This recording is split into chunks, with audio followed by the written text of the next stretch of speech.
السلام علیکم۔ Urdu novel vocals and writers کے ساتھ میں ہوں سحر نور۔ امید ہے آپ سب لوگ ٹھیک ہوں گے۔ آج میں حاضر ہوئی ہوں نئے ناول کے ساتھ جس کا نام ہے عشق امتحان۔ ناول شروع کرنے سے پہلے میں آپ سب لوگوں سے گزارش کرتی ہوں کہ آپ میرے چینل کو سبسکرائب کر لیں اور بیل آئیکن کو کلک کر لیں تاکہ آپ کو تمام نئے آنے والے نوٹیفیکیشن ٹاپ پہ مل جائیں۔ فجر کا وقت، اذان کی خوبصورت آواز پورے صحرا میں گونج رہی ہے۔ اللہ اکبر، اللہ اکبر، اللہ اکبر، اللہ اکبر۔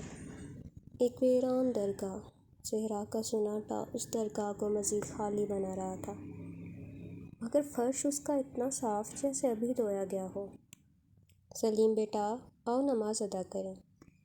ایک بزرگ، چہرہ باریش اور نور سے منور، کوہنیوں سے وضو کے پانی کے قطرے موتیوں کی طرح گر رہے تھے۔ سفید بے داغ لباس، سر پہ عمامہ پہنے ایک نوجوان کو نماز کے لیے پکارنے لگے۔ سلیم جو گہری نیند میں تھا کسی کے پکارنے پہ اٹھ گیا تو دیکھا بابا اسے پکار رہے تھے۔ اچھا بابا بھی آیا۔ وہ فوراً وضو کے لیے باہر کی جانب چلا گیا۔ کچھ ہی لمحوں میں اس کی واپسی ہوئی۔ وضو کے پانی سے اس کا چہرہ ابھی بھی تر تھا۔ بابا آگے بڑھے اور امامت کے لیے کھڑے ہو گئے۔ دو بندوں کی یہ نماز، جس میں ایک امام دوسرا نمازی، لیکن یہاں صرف یہ دو نفس ہی موجود نہیں تھے۔ درگاہ کے سین میں چند پرندے بھی اس نماز میں شامل تھے۔ کچھ روشنی کے ہیولے بھی امام کے پیچھے نماز کی ادائیگی میں مصروف تھے۔ سلیم نے جیسے ہی فرض ادا کر کے سلام پھیرا تو اپنے دائیں بائیں جانب روشنی کو جگمگاتے دیکھا تو ہمیشہ کی طرح حیران رہ گیا۔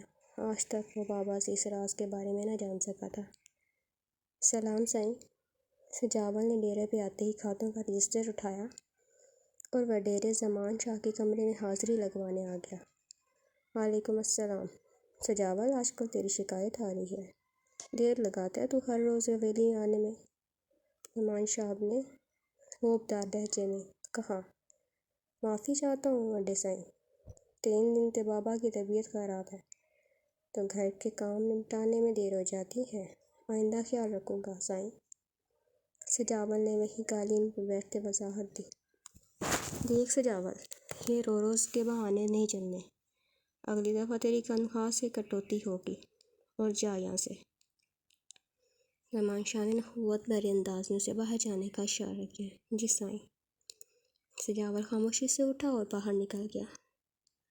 زمان سکندر چولستان کے ایک ناوائی علاقے میں اپنی حاکمیت کا ایک بڑا نشان ہے۔ لوگ میلوں دور زمان سکندر کے نام سے واقف ہیں۔ وجہ شہرت اچھی نہیں تھی کیونکہ اس کی حاکمیت اور اس کا رویہ لوگوں کو اس سے بے بس خوف میں مبتلا کرتا ہے۔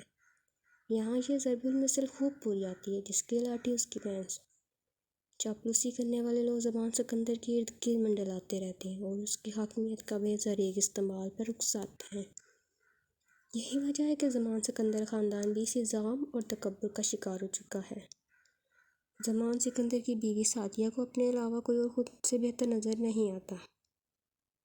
زمان سکندر کا بڑا بیٹا سالم، اس نے تو ہر شے کی حد ختم کر رکھی ہے۔ اس کی فاحش طبیعت کے باعث لوگ اسے اپنے بیٹیوں اور بچیوں کو گھر سے نکلنے سے روک رکھا ہے۔ زمان سکندر کا دوسرا بیٹا داؤد اپنے پورے گھرانے سے مختلف طبیعت کا حامل ہے۔ اس کی وجہ شاید اس کا اعلیٰ تعلیم یافتہ ہونا ہے اور کراچی میں وہ ایک مایانہ یونیورسٹی سے ایم فل کی ڈگری کے حصول کے لیے وہیں مقیم ہے۔ ہفتہ بعد وہ حویلی کا چکر لگا لیتا ہے، مگر حویلی اور حویلی کے باہر کے ماحول سے اس کا مزاج بالکل میل نہیں کھاتا، اسی لیے وہ زیادہ تر کراچی رہنے کو ہی ترجیح دیتا ہے۔ داؤد یار، اب کی بار سیمسٹر بریک تیری طرف سے گزارنا ہے ہم نے، شہیر نے رجسٹر کرسی کے ہینڈل پہ رکھتے ہوئے بولا۔ آؤ، سو بسم اللہ، 1000 بار آؤ، میں تو کب سے کہہ رہا ہوں آ جاؤ ایک بار میری جانب۔ داؤد نے بھی ایک دوسری کرسی بیٹھنے کے لیے گھسیٹ لی۔ بس اب کی بار پلان ڈن ہے، کیوں شاہ زیب؟ شہیر نے موبائل میں مگن شاہ زیب کو مخاطب کیا۔ ہاں کیا؟ شاہ زیب تو جیسے نیند سے جاگا تھا۔ تو کبھی اس منوشیہ کی جان چھوڑ بھی دیا کر۔ شہیر نے آگے بڑھ کر اس کا موبائل چھین لیا۔ نہیں، وہ ایک امپورٹنٹ بات پتہ ہے تیری امپورٹنٹ لگا ہوگا کسی پھول جڑی سے۔ شہیر نے معنی خیز نظروں سے اسے دیکھا۔ ہائے شہیر، ہیلو شاہ زیب اور آداب مسٹر داؤد۔ کلاس روم میں داخل ہوتے ہی مونا نے سب کو درجہ بدرجہ ہیلو کیا۔ ہائے سویٹ گرل۔ شاہ زیب نے حسب معمول ہاتھ آگے بڑھا دیا۔ مونا نے بھی مسکراہٹ کے ساتھ اس کا ہاتھ تھام لیا۔ گائز کیا چل رہا؟ مونا نے کرسی پہ بیٹھتے ہوئے کہا۔ کچھ نہیں، پلاننگ چل رہی ہے۔ شہیر نے سہولت سے جواب دیا۔ کس بارے میں؟ شہر میں نکل رہا ہوں، لگتا ہے آج پھر کلاس نہیں ہونی۔ داؤد کھڑا ہو گیا۔ مسٹر داؤد، کبھی ہم غریبوں پہ بھی نظر کرم فرما دیا کریں، یا آپ کی نظر بس اپنے علاوہ کسی اور کی جانب اٹھتی ہی نہیں؟ مونا نے ایک ادا سے داؤد کی جانب دیکھا۔ مونا، میرے پاس تمہارے ان بے تک کے سوالوں کا جواب دینے کے لیے وقت نہیں ہے۔ شہیر، میں جا رہا ہوں کہ شاہ زیب شام میں ملتے ہیں۔ داؤد یہ کہہ کر وہاں سے فوراً چلا گیا۔ ان موصوف کے ساتھ کیا ایشو ہے؟ مجھے دیکھتے جاتے ہیں فوراً ہی غائب ہونے کی کرتے ہیں۔ بس یہ آصف وغیرہ سے دور رہتا ہے۔ واٹ؟ مونا غصے میں کھڑی ہوگی۔ آصف؟ وہ میرا مطلب ہے وہ اسے کام تھا، جلدی میں نکل گیا۔ تم کیوں ہائپر ہو رہی ہو؟ You both are nonsense. تم دونوں سے تو بہتر شاہ زیب ایٹ لیسٹ ڈھنگ سے بات تو کر لیتا ہے۔ ہاں ہاں، شاہ زیب نے ہاں میں ہاں ملائی۔ ویل پھر تم دونوں بات کرو، میں جا رہا ہوں، بائے۔ شہیر بھی وہاں سے نکلنے میں بہتری جانی۔ کالے رنگ کی لینڈ کروز فراٹے بھرتی ریت پہ بھاگ جا رہی تھی۔ دور سے وہ کسی کو بھی ایک ریت کا بگولا ہی محسوس ہو سکتی تھی جو تیزی سے آگے بڑھ رہا تھا۔ واؤ، کیا نظارہ ہے! ایسے لگ رہا ہے جیسے ہم سمندر میں بوٹنگ کر رہے ہیں۔ شاہ زیب نے اپنی نظریں گاڑی کی کھڑکی سے باہر جماتے ہوئے کہا۔ اپنے جیسی بیکار مثالیں نہیں دینا۔ شہیر نے اطمینان سے سنیکس کا ایک ٹکڑا منہ میں رکھا۔ تمہیں ہمیشہ میری باتیں بیکار ہی لگتی ہیں؟ شاہ زیب کے منہ پہ 12 بج گئے۔ داؤد ان دونوں کی باتیں سنتا گاڑی ڈرائیو کرنے میں مصروف تھا اور زیر لب بھی مسکرائے جا رہا تھا۔ یار داؤد، میرا دل کہہ رہا ہے کہ میں ایک بار باہر نکل کر دیکھوں، اس صحرا کی مٹی کی بھینی بھینی خوشبو کو اپنے اندر اتاروں، اس کے خوبصورت ریت کے قالین پر چل کر اس کی رعنائیوں کو اندر تک محسوس کروں۔ شاہ زیب آنکھیں بند کیے مگن تھا۔ واؤ، یہ ہم وادی کشمیر کب پہنچ گئے؟ موصوف نے جو نقشہ کھینچا وہ کسی صورتحال باہر کے ماحول سے مطابقت نہیں کھاتا۔ شہیر مسلسل منصر رہا تھا کہ شاہ زیب اب اسے غصے سے گھور رہا تھا۔ یار تم دونوں اپنی چک چک بند نہیں کر سکتے تھوڑی دیر؟ گاڑی کا ٹائر ذرا سا بھی غلط جگہ پڑا نا تو یہاں سے پیدل مارچ کر کے جانا پڑنا ہے۔ 2 دن گاڑی یہیں پھنسی رہنی ہے۔ داؤد کے لہجے میں جھنجھلاہٹ تھی۔ داؤد، اسے ایک بار باہر کا جو رومانٹک ماحول ہے نا، اس کا نظارہ تو کرا دے۔ شہیر نے شرارت سے شاہ زیب کی جانب دیکھا۔ گاڑی ایک دم جھٹکے سے رکی۔ لو مرو تم باہر، دفعہ ہو جاؤ۔ داؤد چڑھ کر بولا۔ میں تو نہیں نکل رہا۔ شہیر نے صاف انکار کیا۔ تو نکل، تیری جو بیر محبوبہ کھڑی ہے تیرے لیے مکھن لسی لے کر۔ شہیر نے شاہ زیب کا دھکا دیا۔ شاہ زیب لڑکھڑا کر گاڑی سے باہر گرا۔ سی شاہ زیب اب گرم ریت پر اچھل رہا تھا۔ تپتی ہوئی ریت اس کے پاؤں میں کھلے جوتوں کے باعث گھس گئی تھی۔ داؤد اور شہیر اندر بیٹھے ہنسی سے دورے ہو رہے تھے۔ شاہ زیب اچھلتا ہوا واپس گاڑی میں گرتا پڑتا بیٹھ گیا۔ پانی تو دو اللہ، میرے تو پیر جل گئے۔ وہ مسلسل اپنے پاؤں جھاڑنے میں مصروف تھا۔ داؤد نے پانی کی بوتل پکڑائی جو اس نے 2 گھونٹ پی کر سارا پانی اپنے جلتے پاؤں پہ گرا دیا۔ نہیں، 2 گھڑی اور باہر رہنا تھا۔ یہ جو تم نے اتنا رومانٹک ماحول سمجھ رکھا تھا نا، گاڑی کے فل سپیڈ سے چلتے ہوئے اے سی نے بڑھایا ریت کے قالین پہ چل کر اس کی رعنائیوں کو اندر اتارنا۔ جاؤ اب، جاتے کیوں نہیں؟ شہیر نے اسے ایک بار پھر سے دھکا دیا، لیکن اس بار شاہ زیب اپنی جگہ پہ جم کر بیٹھا۔ مجھے کیا معلوم تھا باہر اتنی آگ لگی ہوئی ہے، میں تو پہلی بار آیا ہوں نا یہاں۔ شاہ زیب نے منہ بگاڑ کر کہا۔ ہاں ہاں۔ داؤد اور شہیر دونوں اس کی گرمی سے لال ہوتی انگت پہ مسلسل ہنس رہے تھے۔ ایسے میں داؤد کا فون بج گیا۔ رکو، چپ کرو، بابا سعید کی کال ہے۔ داؤد نے دونوں کو خاموش رہنے کا اشارہ کیا۔ سلام بابا سعید۔ جی بابا سعید، بس پہنچ رہے ہیں۔ داؤد نے مختصر جواب دے کر کال بند کر دی۔ چلیں اب، یا مزید مستی کرنی ہے؟ حویلی، سب انتظار کر رہے ہیں۔ داؤد نے آبرو جھکا کر شاہ زیب کی جانب دیکھا۔ جو منہ دوسری جانب کیے خاموشی سے بھیگی بلی بنا بیٹھا تھا۔ شہید نے داؤد کو آنکھ ماری۔ داؤد قہقہہ لگاتے ہوئے دوبارہ ڈرائیونگ کی جانب متوجہ ہو گیا۔ گاڑی اب مختلف ریت کے ٹیلوں سے ہوتی ہوئی حویلی کی جانب رواں دواں تھی۔ حویلی کی حدود میں داخل ہوتے ہی سامنے سجاول کھڑا تھا۔ داؤد نے سجاول کو دیکھتے ہی اس کے قریب گاڑی روک دی۔ سجاول! داؤد نے شیشہ نیچے کیا اور مسکرا کر سجاول کو پکارا۔ سلام سائیں! سجاول نے نہایت ادب سے جواب دیا۔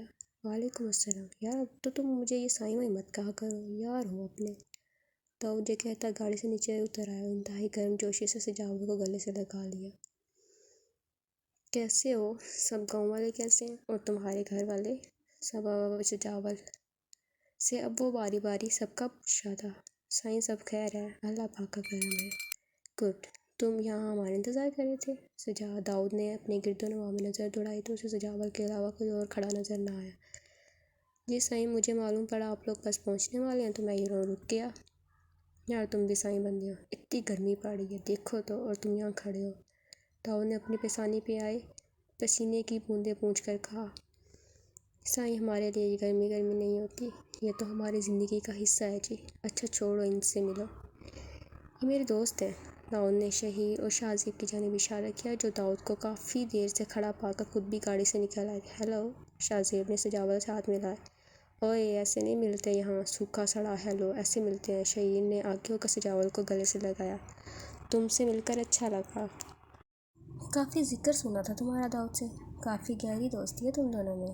جی بس یہ تو سائیں کا بڑا پن ہے، ہم غریبوں کو بھی اپنے ساتھ لگا لیتے ہیں۔ سجاول نے انتہائی متانت سے کہا۔ گیٹ اپ یار! کتنی دفعہ بولا یہ میری غریبی کا ذکر میرے سامنے مت کیا کرو۔ اب اندر نہیں لے کر جاؤ گے؟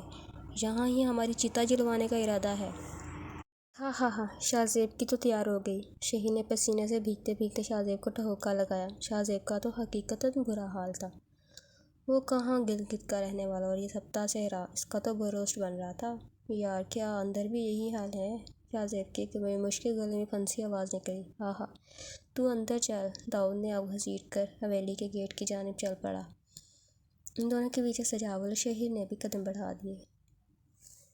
ہمنا کو جیسے ہی اطلاع ملی کہ داؤد پہنچ گیا، وہ بھاگتی ہوئی حویلی کے بالکونی میں پہنچ گئی۔ اس نے داؤد کو جیسے ہی حویلی کا گیٹ پار کرتے دیکھا، اس نے زوردار آواز میں پکارا۔